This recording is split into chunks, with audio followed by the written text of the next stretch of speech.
Hi అండి, అందరూ ఎలా ఉన్నారండి? అయితే బాగున్నామండి. మీరు కూడా బాగున్నారని మనస్ఫూర్తిగా అయితే కోరుకుంటున్నామండి. ఏంటి పాలు చూపిస్తుంది అనుకుంటున్నారు, బాటిల్ పట్టుకుంది అనుకుంటున్నారు కదా? పాలండి, పాలైతే తెప్పించాను. అన్నయ్య పాలన్నం తినాలనిపిస్తుంది అన్నయ్య, అమ్మతో వండించుకుని తీసుకురాని అంటే మా అన్నయ్య ఏకంగా పాలే తీసుకొచ్చేసాడు అనమాట. నిన్న ఉదయం పాలు తీసుకొచ్చేసారు. ఆ పాలతో ఇప్పుడు నేను పాలన్నం అయితే వండి మీకైతే చూపిస్తాను. ఎలా వండుతానో ఏమేమి కావాలో మీరైతే చూడండి.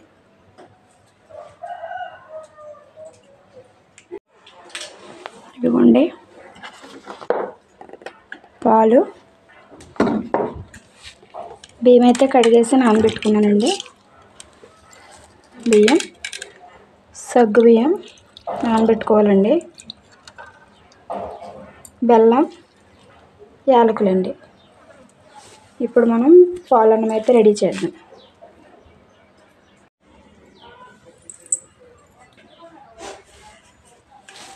ఇప్పుడు పాలన్నం పెట్టుకోవడానికి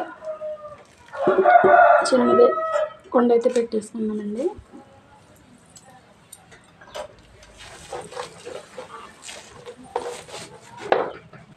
పాలైతే పోసుకోవాలి.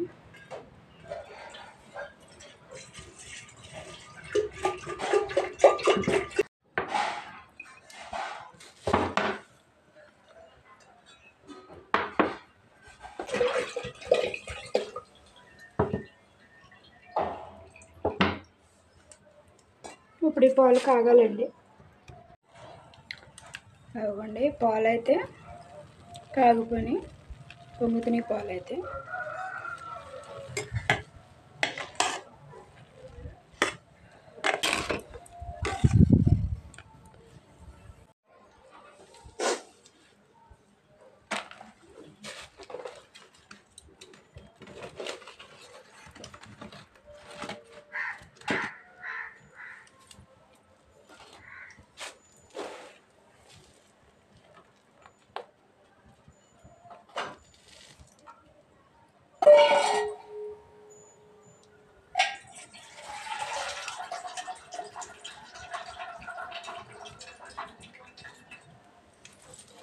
సగ్గు బియ్యం అయితే వేసుకోవాలండి.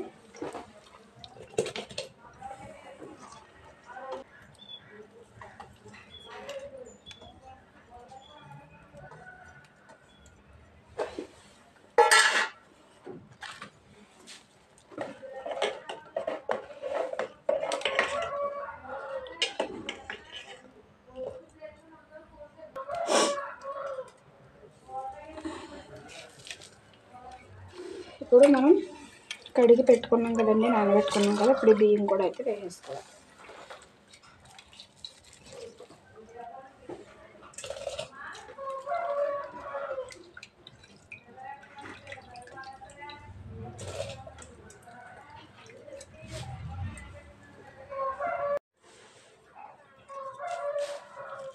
బెల్లం కూడా వేసుకోవాలి.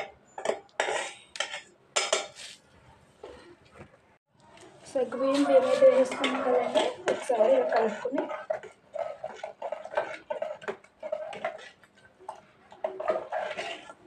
ఇప్పుడు ఈ అన్నం బియ్యం ఉడికేంత వరకు కూడా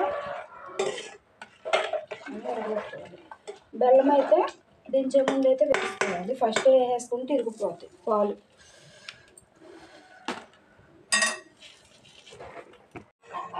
పాలన్నం అయితే మనకు రెడీ అయిపోయింది. ఇప్పుడు మనం దీన్ని అయితే కింద పెట్టేసుకుని బెల్లం అయితే వేసుకున్నాం. వేడిపోయి మీద బెల్లం వేసేస్తే ఏంటంటే పాలు అన్నది ఇరిగిపోతాయి అన్నమాట. అందుకని వేసి కింద దించి బెల్లం అయితే వేసుకోవాలి. కిందకి అయితే దించుకున్నాం కదా. ఇప్పుడు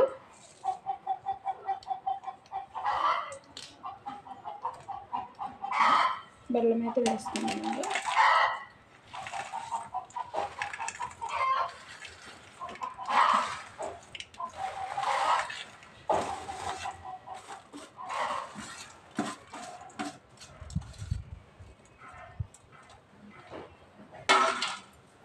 ఇప్పుడు ఒకసారి బాగా కలిపేసుకోవాలి.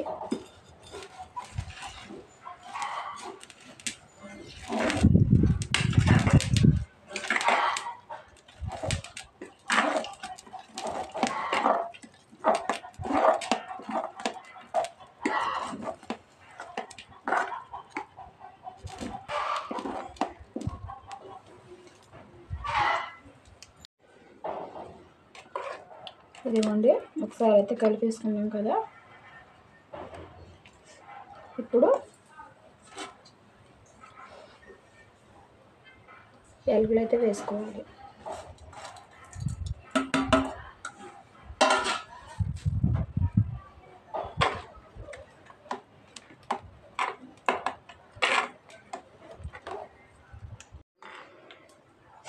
ఇదండి పాలన్నం అయితే మనకు ఎంతో ఇష్టమైన పాలన్నం అయితే రెడీ అయిపోయిందండి. ఇప్పుడు ఇది ప్లేట్లో వేసి పిల్లలకి ఆయనకైతే పెడతాను.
బాగుందా? లైక్ చేయండి, లైక్ చేయండి, సబ్స్క్రైబ్ చేయండి.